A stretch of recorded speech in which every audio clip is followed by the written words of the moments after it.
Nitin classes में आपका हार्दिक स्वागत करती हूँ। व्याकरण की इस अध्याय में, इस सीरीज़ में हमारा ये छठा अध्याय है। इससे पहले हमने स्वर, व्यंजनों के बारे में पढ़ा, सुना। आपने भी याद किया होगा।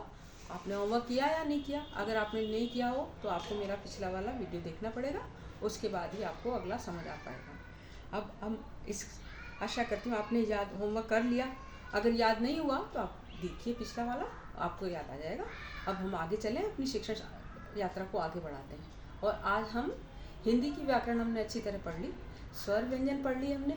अब आज हम संस्कृत व्याकरण में के लिए हम प्रत्याहार सूत्र पढ़ेंगे, जो कि इसका मूल मंत्र है। संस्कृत व्याकरण का मूल मंत्र प्रत्याहार सूत्र। इससे माहेश्वर सूत्र भी कहा जाता है। महर्षि पाणिनि की अष्टाध्यायी में यह मूल मंत्र है। इसमें क्योंकि वह खुद शिव भक्त थे, इसलिए वो शिव की डमरू की डमकार से उसको संबद्ध करते हैं और कहते हैं कि इसलिए उसका नाम माहेश्वर सूत्र देते हैं कि महेश से हुआ, इसलिए माहेश्वर। और कई प्रत्याहार सूत्र भी इसे कहा जाता है। क्योंकि प्रत्याहार क्यों कहा जाता है इसे? प्रत्याहार का अर्थ होता है किसी भी बात को संक्षेप में कहना। और संस्कृत भाषा की तो ये विशेषता है, वह लंबी लंबी बात को छोटे से सूत्र में कह देती है। ये महेश्वर सूत्र आखिर क्या है, प्रत्याहार सूत्र क्या है, ये कितने प्रकार का है, ये समझते हैं हम। महेश्वर सूत्र के लिए हम देखिए, ये महेश्वर सूत्र है। इसे आप नोट कर लीजिए या याद कर लीजिए, जैसे भी आपको ठीक लगे। ये पहला 14 है। ये अभी पहला शुरू करेंगे, ए, ई, उ और न, ठीक है। फिर दूसरा री, री, क। जो हलंत वर्ड है वो ध्यान से देखिए, जो हलंत है वो उसका मतलब वहां खत्म होगी बात। तीसरा है ए, ओं, ग। चौथा आई, औ, च। पांचवा ह, य, र, व, ट। छठा लण।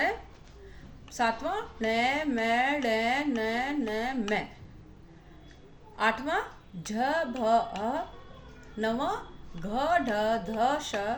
10वां ज, ब, ग, ड, द, श। 11वां ख, फ, छ, ठ, थ, च, ट, त, व। 12वां क, प, य। 13वां श, श, स, र। 14वां है हल, ह, ल। ये 14 सूत्र हैं। अब इस 14 सूत्र में क्या विशेषता होती है? हम इसको सूत्र कैसे बनाते हैं? इसमें क्या करते हैं, पूर्व वर्ण लेते हैं। ये जैसे ये पहला वाला लेते हैं हम, पूर्व वर्ण ए है इसमें, है ना। अब और इसका सूत्र के अंत वाले से इसको मिलाते हैं तो ये सूत्र बन जाता है। अब जैसे हमने कहा अण, अगर अण कहा तो इसमें क्या होगा, ए, ई, उ आएंगे। और न जो है लास्ट में, जो न है ना हलंत वाला, उसकी इत संज्ञा हो जाती है। इत संज्ञा का मतलब होता है उसका लोप हो जाता है। वो तो सिर्फ एक सीमा निर्धारक है कि भाई हमें यहाँ से यहाँ तक करना है, बीच में नहीं आएगा। अब जैसे ये हुआ अक हुआ मानो, तो ए, ई, उ, री और ली आएगा, वो दोनों गायब हो जाएंगे, ठीक है। इस तरह से माहेश्वर सूत्र से सूत्र बनाए जाते हैं। अब जो ये सूत्र हैं, इनमें अब एक जो हमने आपको बताई इत संज्ञा हो जाती है। इत संज्ञा का मतलब जैसे न है, ये क्या है, जो भी लास्ट में है ना आधा, उन सब का लोप हो जाएगा। वो दिखाई नहीं देंगे हमें, दिखाई तो देंगे लेकिन हम उनको प्रयोग में नहीं लाएंगे। जैसे हमने अण का बता दी ना आपको, ठीक है।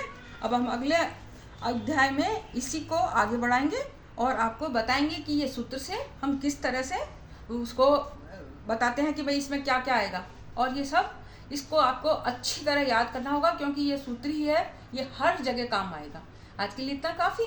अच्छा, आपको याद करना है। अगली बार हम मिलते हैं। और अगर आशा करती हूँ आपको इसको समझ आया होगा। अभी समझ नहीं भी आया हो मान लो, तो इसको एक बार आप याद कीजिए, हम दोबारा समझेंगे। क्योंकि यह थोड़ा कठिन लग रहा है लेकिन ये है नहीं कठिन, है ना। तो आशा करती हूँ आपको कोई दिक्कत नहीं होगी। अगर फिर भी कोई है तो आप कमेंट बॉक्स में लिखिए, आपकी प्रॉब्लम सॉल्व करने की कोशिश करूँगी। आज के लिए इतना काफ़ी। नमस्कार।